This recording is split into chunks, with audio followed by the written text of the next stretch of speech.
ॐ गं गणपतये नमः। ॐ गं गणपतये नमः।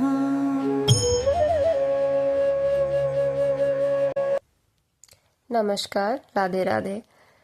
सुप्रभात आप सभी को। ओम श्री गणेशाय नमः। जैसा कि हम सभी जान रहे हैं कि आज जो है वो संकष्टी चतुर्थी का तिथि है, संकष्टी चतुर्थी का दिन है। जब भी जीवन में संकट आता है, जब भी मन डगमगाने लगता है, तब वेद एक ही नाम लेते हैं, गणपति। तो आज हम संकष्टी चतुर्थी का रहस्य को जानने वाले हैं, वैदिक रहस्य को जानने वाले हैं। उससे पहले मेरा अनुरोध है आप सभी से कि आप जरूर इस चैनल को सब्सक्राइब कर लें और लाइक करें, कमेंट भी करें और शेयर तो ज़रूर करें आप इस वीडियो को, ताकि ज़्यादा से ज़्यादा लोग तक ये वीडियो पहुंच सके, ज़्यादा से ज़्यादा लोग संकष्टी चतुर्थी के बारे में जान सकें।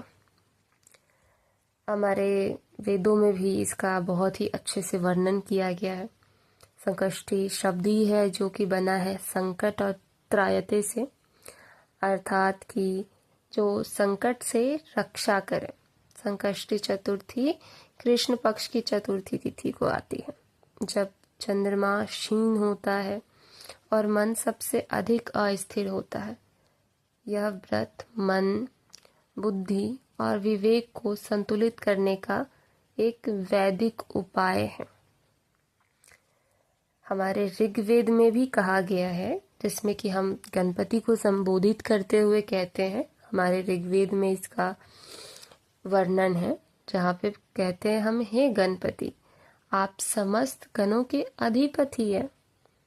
वेदों में गणपति को बुद्धि, व्यवस्था और ज्ञान का देवता कहा गया है। वे केवल विघ्नहर्ता नहीं, बल्कि विवेक के जागृत स्वरूप है। विवेक के जीते जागते स्वरूप है गणपति हमारे। यहाँ तक कि अथर्ववेद में भी वर्णित है, जो हमारे दूसरा वेद है अथर्ववेद, उसमें वर्णित किया गया है और संबोधित किया गया है हमारे गणेश को, और उन्हें संबोधित करते हुए कहा जा रहा है कि हे गणपति, आप ही साक्षात ब्रह्म हैं। यह दर्शाता है कि गणेश कोई लोक कथात्मक देवता नहीं है। जो हम विघ्नहर्ता गणेश की बात कर रहे हैं, वो कोई लोक कथाओं से उत्पन्न हुए देवता नहीं है, बल्कि परम चेतना का प्रतीक है। उनके बारे में वेदों में कहा गया है, यहाँ तक कि यजुर्वेद में जो वर्णित है, यजुर्वेद में वर्णित है कि चंद्रमा मन का स्वामी है। संकष्टी चतुर्थी के दिन चंद्रमा कमजोर होता है, जिससे मन भ्रम, भय और चिंता से भर जाता है। ये जो है इनका वर्णन किया जा रहा है, हमारे यजुर्वेद में वर्णन किया जा रहा है संबंध को। इनका जो हमारा चंद्रमा है वो मन के स्वामी है, उनका एक विशेष यहाँ पे संबंध बताया गया है, और इससे हमारे मन का संबंध है। मन भ्रम होता है, भय और चिंता से भर जाता है, भ्रमित होता है। इसीलिए इस दिन चंद्र दर्शन के बाद ही भोजन किया जाता है, ताकि मन पुनः स्थिर हो सके, ताकि मन पुनः शांत हो सके। वैदिक परंपरा में उपवास को तप कहा गया है। हमारी जो वैदिक सभ्यता है, परंपरा है, वहां पे उपवास को तप का उपाधि दिया गया है, तप का नाम दिया गया है, तप के समान कहा गया है।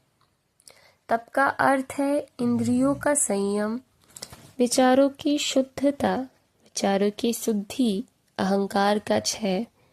गणपति का विशाल मस्तक महान बुद्धि का प्रतीक है, और उनका स्थिर स्वरूप जो है वो हमें धैर्य रखना सिखाता है, धैर्य से जीवन में आगे बढ़ना सिखाता है।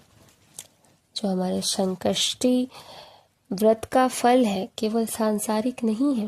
वैदिक मान्यताओं के अनुसार मानसिक क्लेश शांत होते हैं, निर्णय शक्ति प्रबल होती है, भय और बाधाएं दूर होती है, सबसे बड़ा फल है विवेक का जागरण, जिसमें हमारा विवेक जाग गया होता है। संकष्टी चतुर्थी कोई केवल तिथि नहीं है, यह मन को स्थिर करने का एक वैदिक विज्ञान है। धन्यवाद। ओम नमः गणपताय नमः। आप सभी से पुनः अनुरोध है कि आप इस चैनल को जरूर सब्सक्राइब करें।